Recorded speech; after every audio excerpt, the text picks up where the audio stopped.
Let's be realistic. My time is $5,000 an hour. Name the fine, Judge, and I'll double it so I can leave. In my 35 years on this bench in this city, I have learned a soul-crushing lesson. The black robe I wear is not a symbol of ultimate power, but a reminder of humility. There are mornings I walk into this courtroom believing I have understood every corner of human nature, only for life to find a way to strip those illusions bare. If you believe that justice is merely dry words on a piece of paper, hit that subscribe button right now and stay with me, because today's story will completely change your definition of honor, money, and the true value of a human being. Everything began on a gray Tuesday. I walked into the courtroom earlier than usual because my father, a poor carpenter, always taught me that a man who respects his work arrives before the first bell rings. I poured myself a cup of hot coffee, feeling the familiar scent of old wood and archived files. Chief Miller was already at his post, his face tight with a discreet tension that only longtime collaborators would recognize. A slight nod, a crossing of eyes, we understood that today's docket was anything but ordinary. The gallery was packed. There were weary laborers with caldest hands clutching their fine notices like the last hope of the month. And in the very first row, a man stood out like an oasis of luxury in a desert of worries. That was Julian Vane, a prominent real estate millionaire whose name was always associated with skyscrapers and noisy lawsuits. He sat there, his $1,000 suit so crisp it was almost cruel, his eyes fixed on a Swiss watch as if to remind the world that his time was more precious than the fates of everyone around him. I always say that when I step behind this wooden bench, I'm not looking at numbers, I'm looking at souls. Every individual who enters here is someone's child, carrying a universe full of wounds and aspirations. Leave a comment below and tell me, do you believe money can buy respect where justice resides? Because what happens next will challenge every prejudice you have ever held about power. The morning moved along with minor matters. Parking tickets, expired registrations, and common traffic violations. I love these moments because it is when the law touches real life.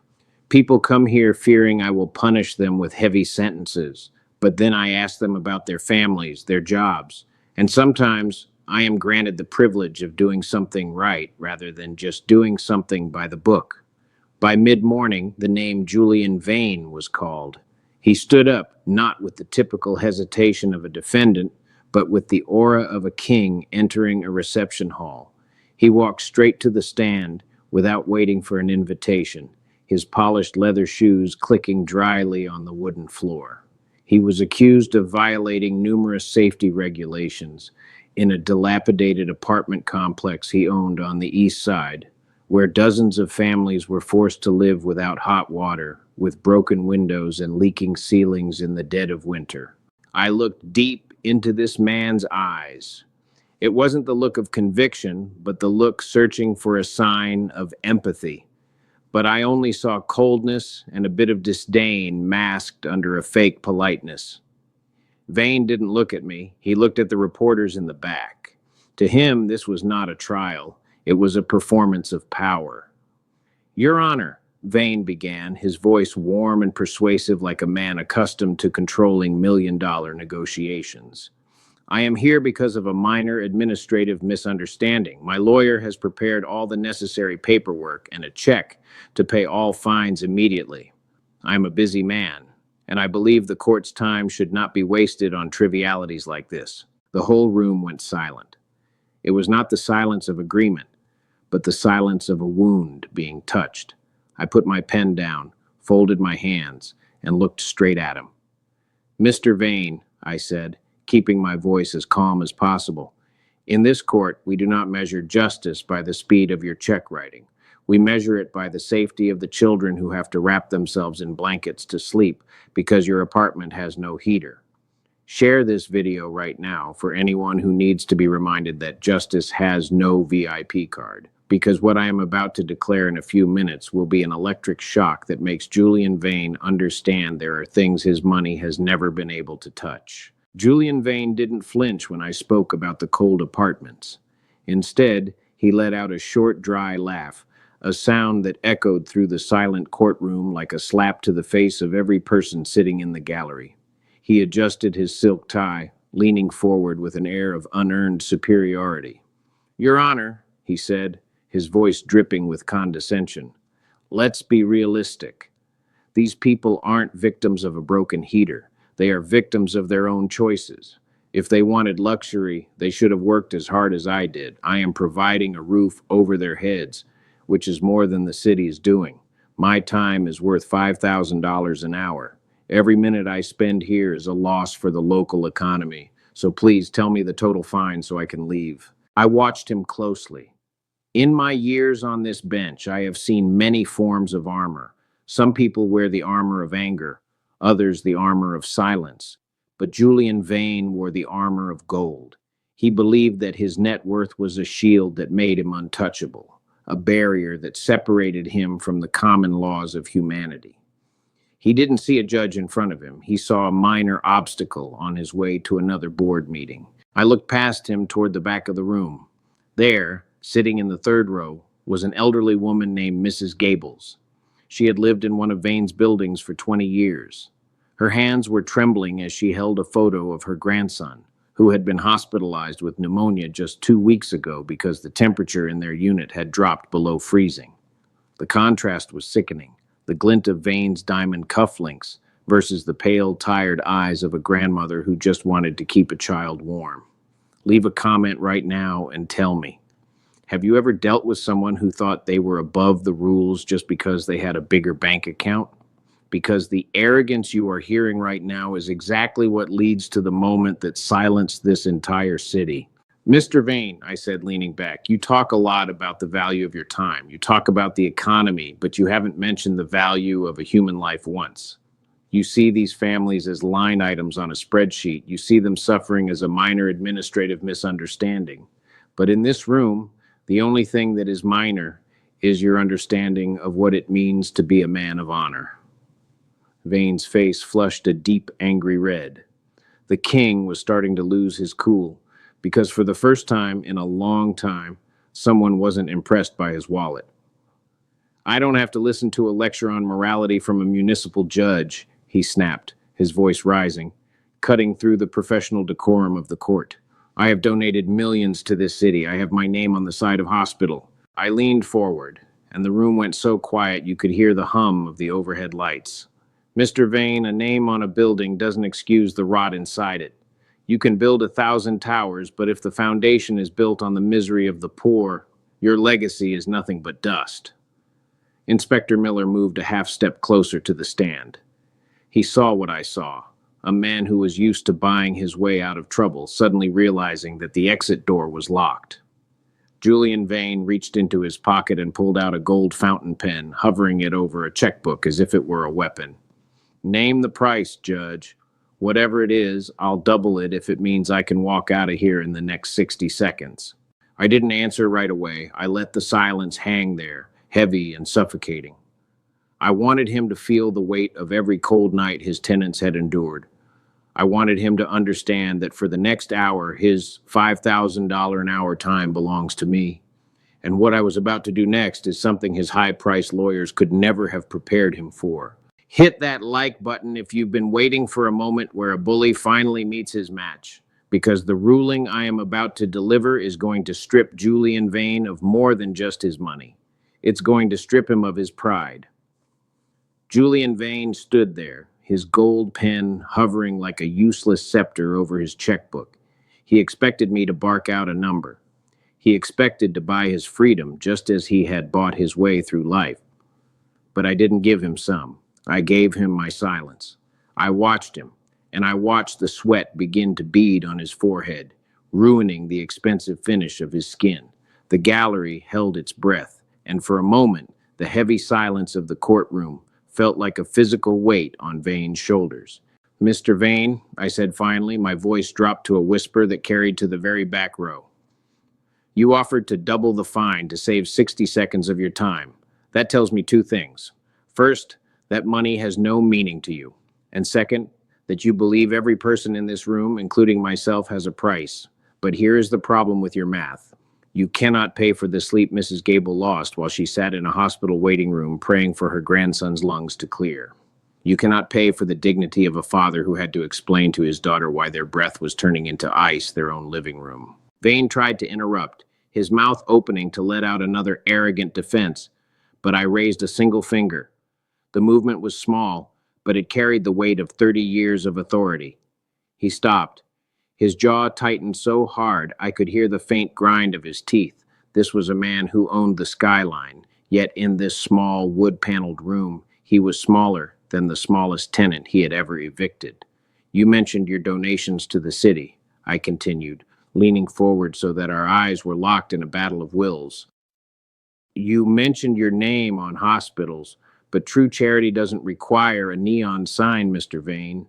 True charity is ensuring that the people who pay you rent every month can live with basic human decency. You haven't shown charity, you've shown a calculated marketing strategy, and today, the marketing department is closed. Today, we are dealing with the human department. I saw Inspector Miller glanced at the back of the room, where two of Vane's assistants were frantically typing on their phones, likely trying to call in favors or manage the PR disaster unfolding in front of them. But it was too late. The cameras were rolling, and the truth was out. The golden boy of real estate was being stripped bare, not of his clothes, but of the illusion that he was a good man. Leave a comment right now if you believe that a man's character is measured by how he treats those who can do nothing for him, not by the size of his donations. Because Julian Vane was about to learn that in my court, the most valuable currency isn't gold, it's empathy. Mr. Vane, put your checkbook away, I said, my voice hardening. We aren't going to talk about money yet. We are going to talk about a tour, a very specific tour that you are going to take, starting right now. And I suggest you leave your bodyguards and your lawyers behind. You won't need them where you're going. Vane's eyes went wide. The arrogance was replaced by a flickering shadow of genuine fear. He looked around the room, searching for an exit, searching for a way to buy back the control he had just lost. But there was no escape. The gavel was still in my hand, and I hadn't struck it yet. The ruling that no one saw coming was just beginning to take shape, and it was going to hit him harder than any fine ever could. Stay with me, because what I did next was a legal maneuver so rare, so unexpected, that it left the entire legal community in shock for months. Julian Vane thought he was paying a fine. He didn't realize he was about to pay with his pride.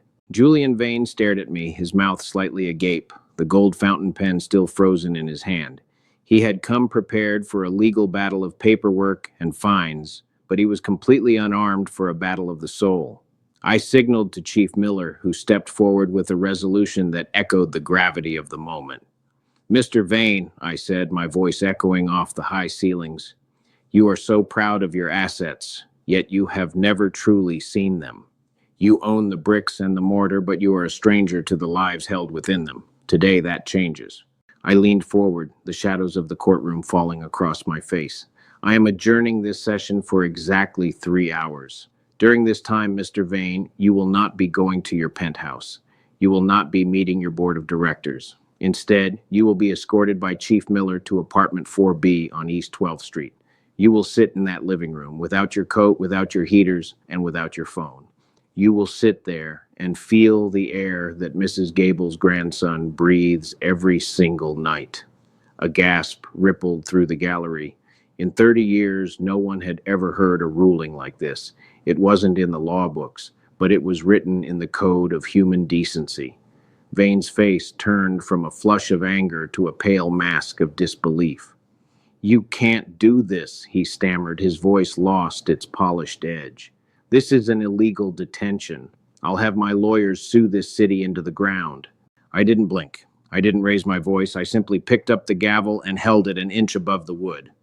Mr. Vane, you are currently in my jurisdiction. You are here because of criminal negligence that nearly cost a child his life. You can either go to that apartment for 3 hours to understand the reality of your investments, or I can hold you in contempt right now and have you spend the next 30 days in a cell that is arguably much colder than Mrs. Gable's living room. The choice is yours, but decide quickly. Your $5,000 an hour time is ticking.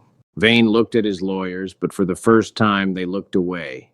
They knew that in this moment the law of the heart had overridden the law of the checkbook. Slowly, with trembling hands, Vane closed his checkbook and slid it into his pocket.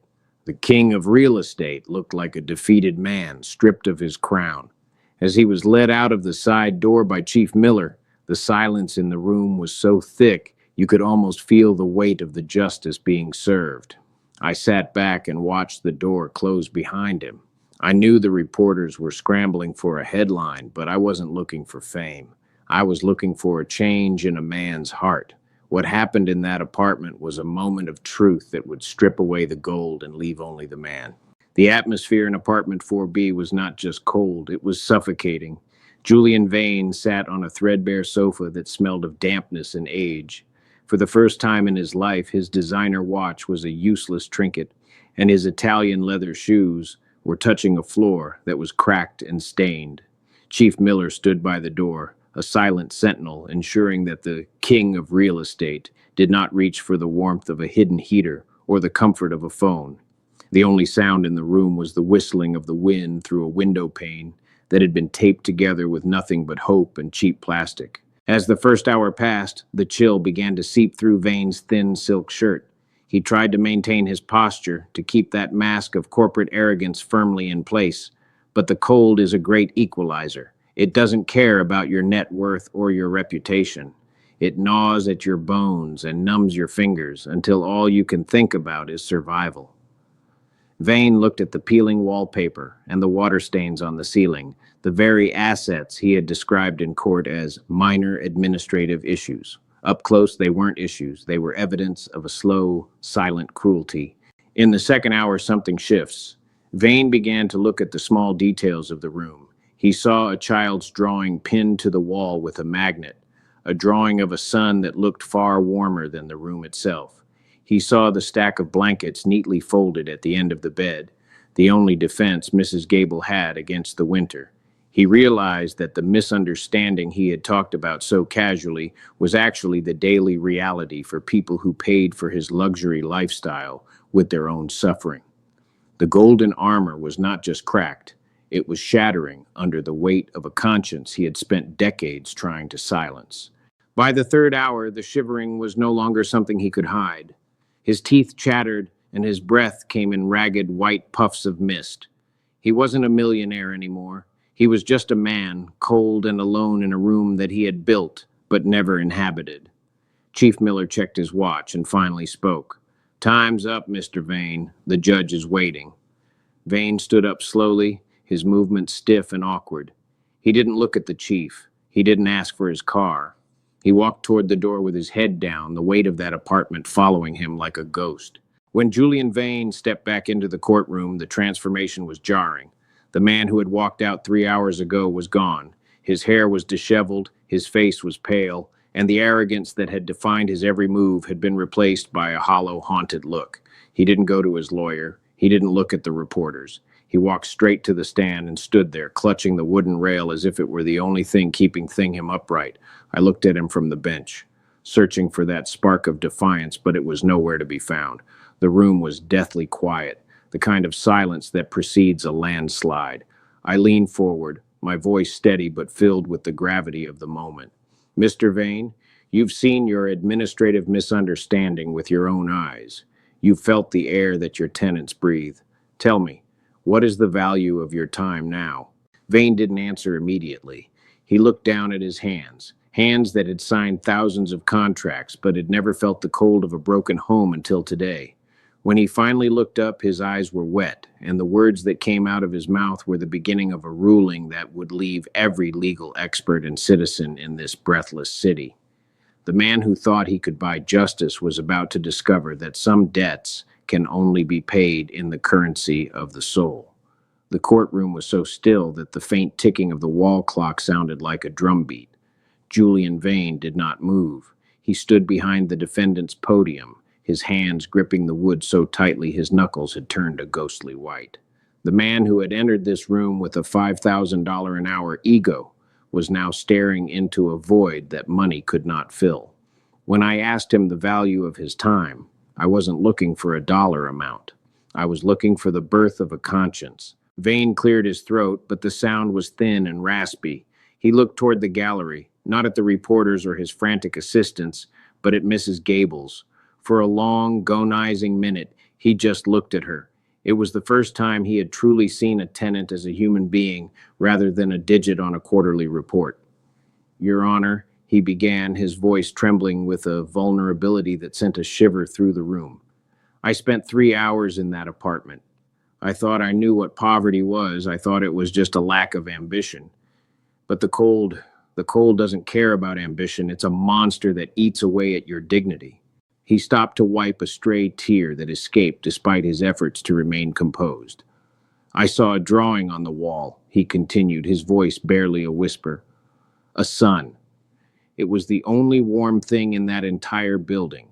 And I realized that while I was sitting in my climate-controlled office arguing about profit margins, a child was shivering under 3 blankets because I didn't think a heater was worth the investment. My time isn't worth $5,000 an hour. It isn't worth a dime if it's spent building a world where children have to draw the sun just to feel warm. A muffled sob came from the gallery. Mrs. Gable was weeping into her handkerchief, and even the cynical reporters had stopped typing. Julian Vane reached into his pocket and pulled out his gold fountain pen once again. But this time, he didn't look at his checkbook. He looked at me. Judge Simpson, you don't need to name a fine. There is no amount of money that can fix the damage I've done. But I am asking for one thing. Don't let me walk out of here today as the man I was when I walked in. I watched him, measuring the weight of his words. In this job, you see a lot of courtroom repentances. People who are sorry only because they got caught. But Vane's eyes held a hollow, haunted look that can't be faked. He had been stripped of his golden armor, and the man underneath was disenchanted of his own reflection. The arrogance had been silenced, not by my gavel, but by the crushing weight of reality. I leaned forward, my hands flat on the bench. Mr. Vane, remorse is a beginning, but it is not a destination. You have spent a lifetime building towers of glass and steel. Now you are going to learn how to build a home. You think you've seen the worst of it? You haven't. You've only felt the cold. You haven't yet felt the heat of the responsibility you owe to this city. I picked up the legal folder containing the safety reports of all his properties, thousands of pages of neglect and avoiding repairs. I dropped it onto the desk with a heavy thud that made Vane flinch. I am not going to fine you, Mr. Vane. A fine is an exit strategy for a man like you. It's a way to pay a tax on your conscience and move on. No, your punishment is going to be far more intimate, and it starts with the very fountain pen you are holding. The lawyers at the defense table began to whisper frantically, sensing that the legal ground was shifting into territory they didn't recognize. But Vane silenced them with a single sharp look. He was no longer listening to them. He was listening to the silence of his own shattered pride. He was ready for the ruling no one saw coming, a ruling that would transform him from a landlord into a servant of the very people he had stepped over to reach the top. I sat at my bench looking down at the legal file of Julian Vane's empire. The weight of the room had changed. The air was no longer thick with the stench of arrogance. It was heavy with the solemnity of a turning point. Julian Vane stood before me, waiting, not for a number to pay, but for a sentence to live.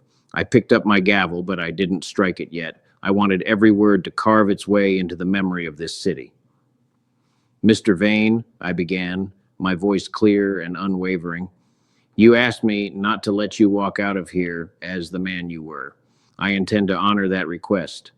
You have proven that you cannot be trusted with the responsibility of being a landlord from the comfort of a penthouse. Therefore, the court is issuing a ruling of mandatory restorative justice. This is not a fine you can delegate to an accountant. This is a life you must lead. I opened the folder to the most neglected property on the east side. For the next 6 months, Julian Vane, you are hereby ordered to move out of your primary residence and into apartment 4B on East 12th Street. You will live there under the same conditions as Mrs. Gable until every single safety violation in that building is not just repaired but perfected. You will be the on-site superintendent. You will be the one answering the calls at 3 in the morning when a pipe bursts. You will be the one hand delivering the heaters you failed to provide. A thunderous silence fell over the court. The lawyers for the defense stood up to protest, their voices overlapping in a frantic attempt to cite constitutional overreach and cruel and unusual punishment. But I didn't let them finish. I struck the gavel once, a sharp, final crack that silenced the room. The punishment for neglecting human life is to experience the life you neglect, I said, looking directly at the lawyers. If your client refuses, I will convert this into a 5-year prison term for criminal endangerment. Mr. Vane, do you accept the terms of your reparation? Vane looked at his lawyers, then at the checkbook still sitting on the podium, and finally at Mrs. Gables. He took a deep breath, and for the first time, his shoulders didn't look like they were carrying the weight of a suit, but the weight of a man. I accept, Your Honor, he whispered.